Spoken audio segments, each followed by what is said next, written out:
Avant, elles utilisaient des gens qui n'avaient rien à voir avec l'islam pour essayer d'éloigner les musulmans. Hein.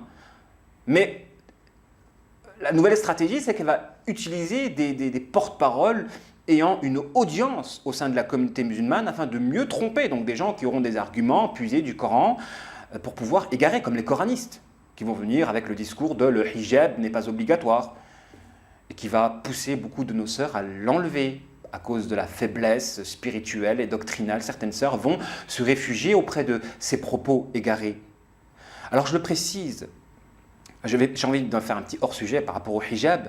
Le hijab, c'est quelque chose de sacré, dans le sens où les califes des premières générations, entre leur chambre et la chambre des quémandeurs, de ceux qui faisaient des quémandes au calife, il y avait une séparation par un hijab.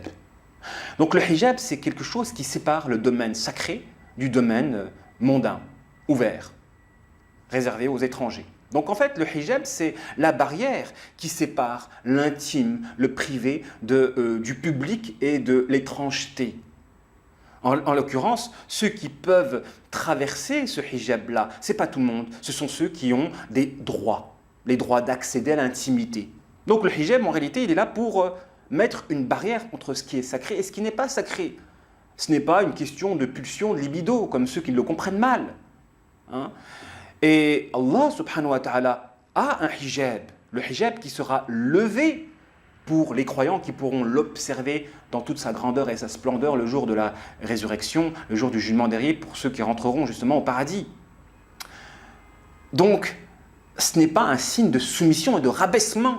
Il faut savoir que dans la religion musulmane, Allah subhanahu wa ta'ala possède un hijab qu'il lèvera pour que les croyants puissent jouir de contempler sa face. Mais ce n'est pas tout le monde qui pourront justement avoir ce bénéfice, cette opportunité, cette grâce de pouvoir observer la beauté de son visage. Ce n'est pas tout le monde, ce sont uniquement les croyants qui auront cru en lui et qui lui auront été justement soumis durant leur existence par le fait de respecter sa législation. Donc le hijab, en réalité, il est là pour marquer la sacralité d'un individu. Donc la femme, quand elle porte le hijab, elle met en évidence que tout le monde ne peut pas accéder à elle. Elle met donc une barrière, cette barrière de la pudeur. Le hijab, en réalité, c'est la matérialisation physique de la pudeur.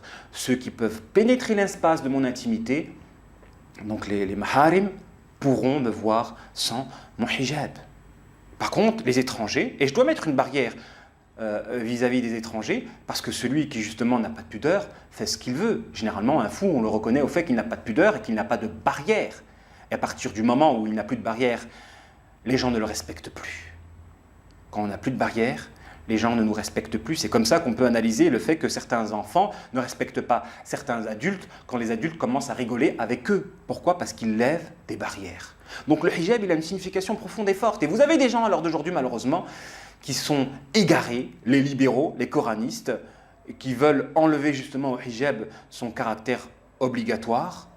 Et malheureusement, les femmes qui vont être enclins à certaines faiblesses doctrinales vont s'appuyer sur ces égarés-là, qui vont être exposés médiatiquement pour égarer le maximum de nos sœurs. C'était une petite parenthèse pour pouvoir aider nos sœurs à ne pas se faire avoir par la main invisible, médiatique, antéchristique, qui aspire à engouffrer la génération des musulmans actuels.